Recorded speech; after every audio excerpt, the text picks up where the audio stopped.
Mais informações chegando direto de Brasília e o Cláudio Humberto também de olho no Brasil versus Estados Unidos e todas as implicações políticas que nós temos nesse momento dessa questão tão relevante e que pode ser também tão prejudicial ao Brasil. O que você conta pra gente hoje, Cláudio? Bom dia. Olá, Thaís Freitas, muito bom dia a todos. Como você explicou muito bem, o presidente Lula, de olho nas pesquisas, voltou a fazer uso eleitoral da crise com o governo dos Estados Unidos, chegando a acusar, voltando a fazer acusações ao presidente norte-americano Donald Trump. E ontem ele chegou a chamar de chantagem inaceitável a carta do presidente dos Estados Unidos e a ameaça, o anúncio do tarifaço de 50% sobre os produtos brasileiros a partir do próximo dia 1º de agosto. Essa taxação que vai incidir sobre produtos brasileiros importados pelos Estados Unidos. Se isso for concretizado, o tarifaço poderá ser fatal para milhares de empresas brasileiras, aqui e lá. Empresas brasileiras que produzem e exportam e empresas de cidadãos brasileiros que importam esses produtos e os distribuem no mercado americano. A maior parte daquelas 6 mil empresas americanas que dependem dessas importações de produtos brasileiros. Bom, o fato é que o discurso do presidente petista, em tom de palanque eleitoral, ocorreu durante um pronunciamento em rede nacional de rádio e TV ontem à noite. Ele chegou a afirmar, sem apresentar nenhuma prova disso, de que o governo brasileiro teria realizado mais de 10 reuniões com integrantes do governo Trump.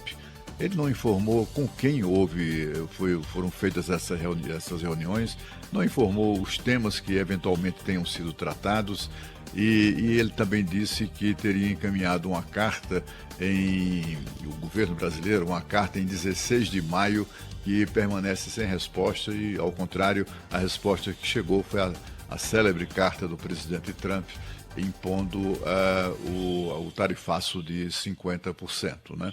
Bom, o fato é que o presidente brasileiro também aproveitou para defender a justiça. É claro, há ali uma relação muito próxima entre o presidente e o Supremo Tribunal Federal e que considerou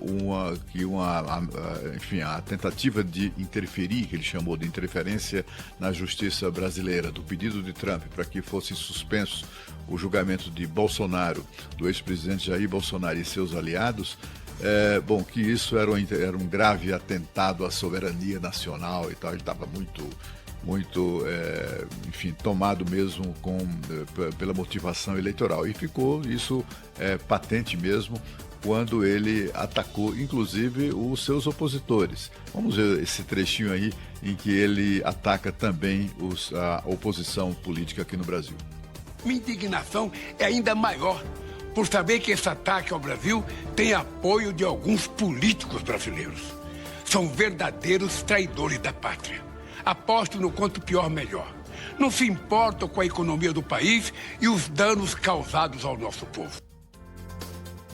Então, fica difícil saber quem é que se importa menos com a economia do país, né? Se a oposição que gostou da carta e da ameaça ou do posicionamento de Donald Trump em defesa de Jair Bolsonaro, ou se quem prejudica mais a economia é o presidente brasileiro, que simplesmente queima as pontes, queima as caravelas, né, no sentido de na direção de inviabilizar qualquer tipo de negociação com o governo dos Estados Unidos. Não há nenhuma relação, é por isso que poucos acreditam que tenham sido realizadas aquelas reuniões, mais de 10 reuniões, porque não há contato, não há qualquer tipo de relacionamento entre o governo brasileiro e o governo norte-americano.